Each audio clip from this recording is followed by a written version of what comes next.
slow troll maybe. They're not far outside the wave line.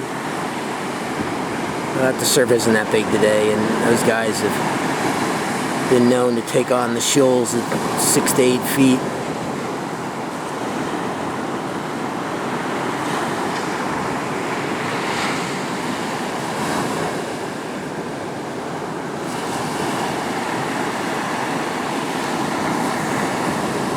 Ironically, not ironically, maybe strategically, they're right off where I was getting some fish yesterday. I mean, you couldn't be any straighter off from where I was fishing, so maybe they're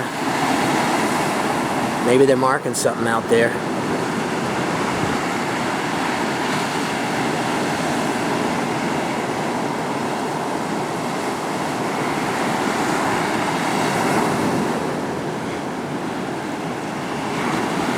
Same time, I sure don't see him getting overly anxious with the troll. My turn to try.